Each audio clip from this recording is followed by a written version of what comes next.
So Oozi, what are some of the major challenges enterprises face when developing and implementing industrial IoT solutions?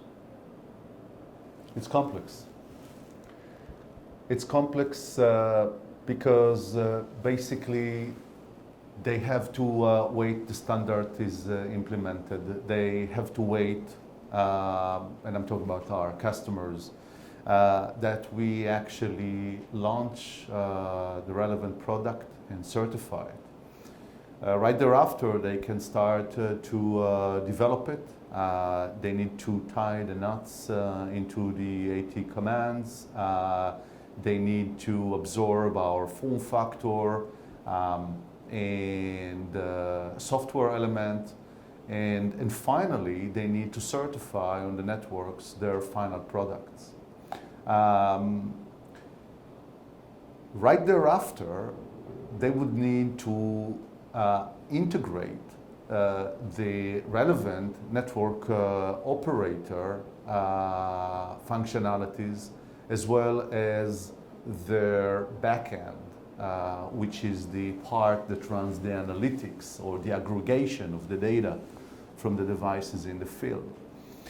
And I think this is the major step forward that we've taken in the last few years to enable the customers actually to use the so-called CDP of CDPs that we enable them with remote module management that enable them with significant diagnostic from remote, i.e. they take the connectivity from us and we obviously take it from our partners.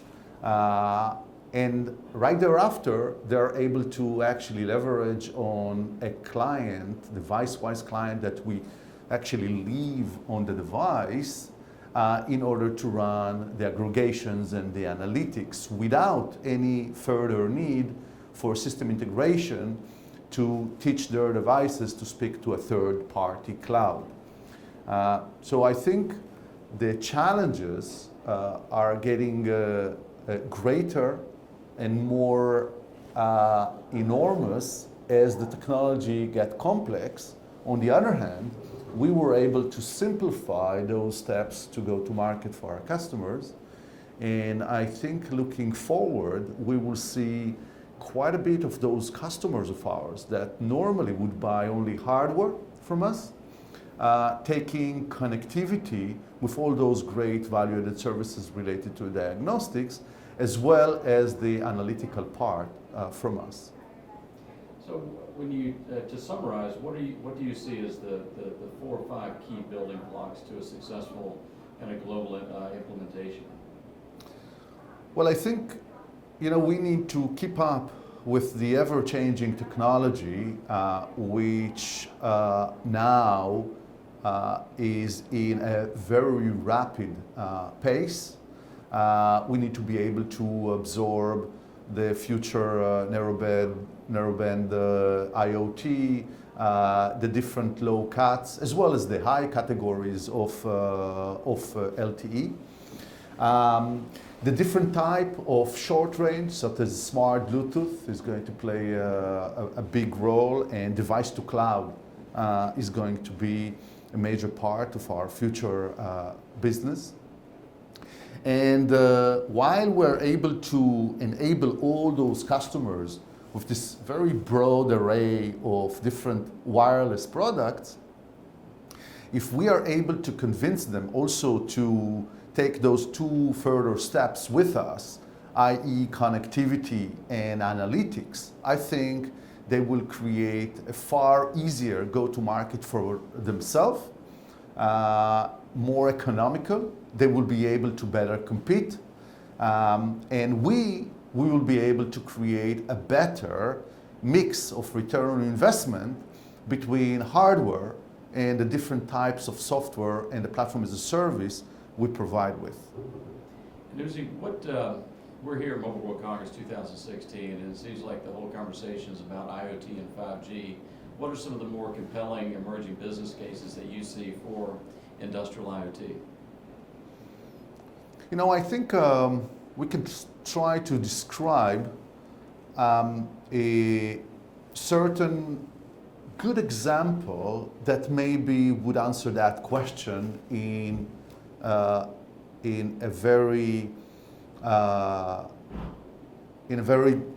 good and straightforward way. So here you go, you take a company like Tenant, which is producing cleaning machines that we all have seen cleaning either big supermarkets or shopping mall, industrial buildings. This is a $15,000 to $50,000 machine that you would buy to clean big areas.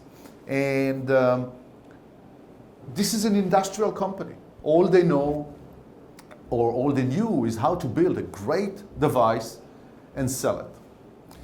They have been using forever SAP for their ERP. Financials, logistics, procurement, everything on the subsystem. And the only thing that was not connected is the machines themselves. The tens of thousands of machines they sell per year were not connected.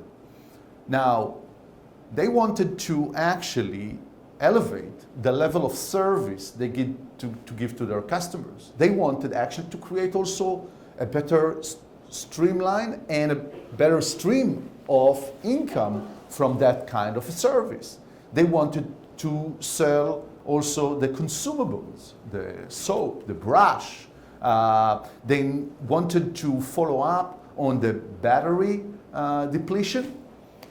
They wanted to follow up on the time the machine is used, because this is the major factor when the machine needs to be serviced. It's not the time of the year, it's the time the machine was actually used.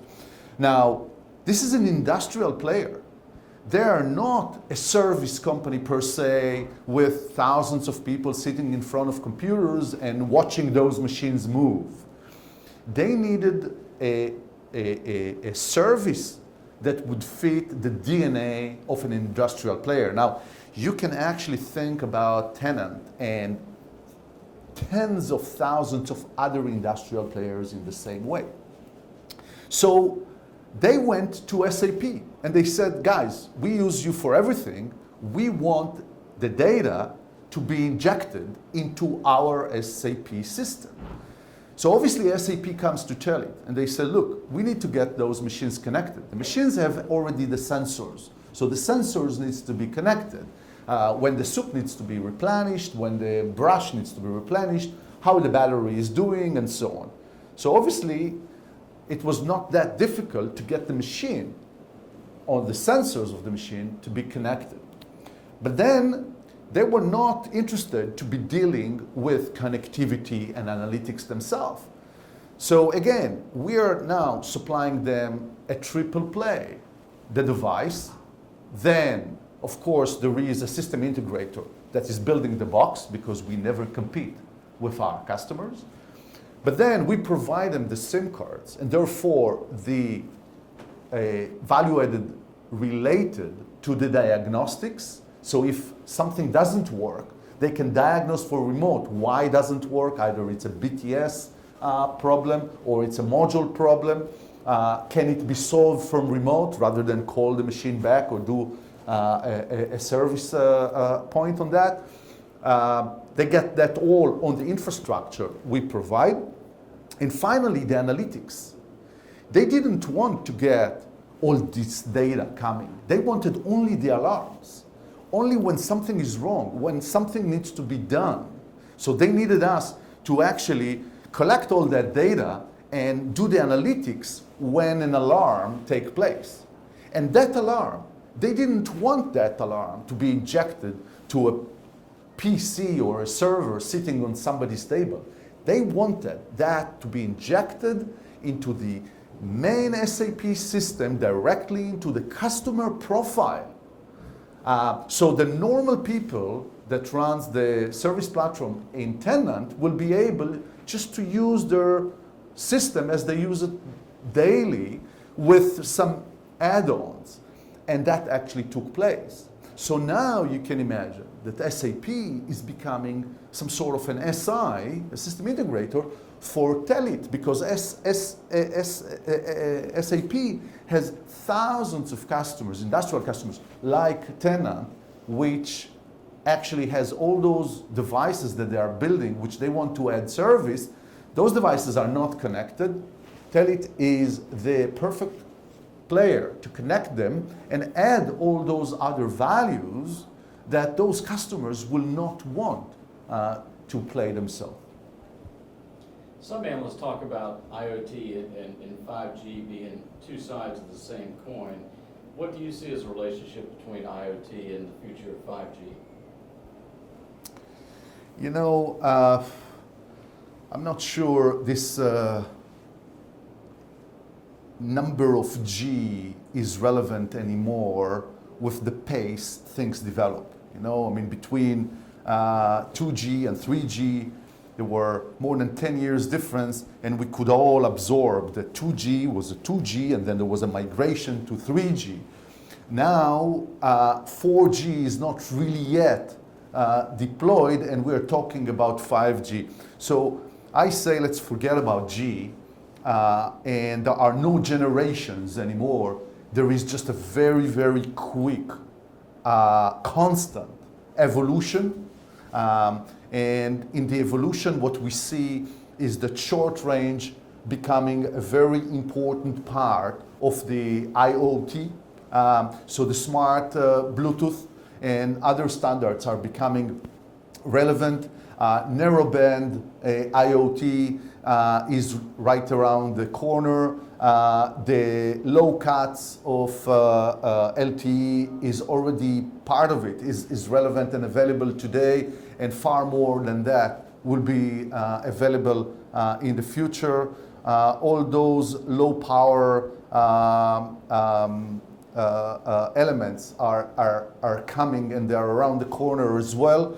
And it's a huge, big mix of devices that is going to flood the market from now to the future, I think, constantly. And we are not going to see anymore a 2G, 3G, and 4G, and so on. I think this is where it ends, and there is big constant evolution of different technologies, which again, we are going to take a major play in enabling customers to design those devices, and the platform as a service and the device to cloud to manage all this complex environment.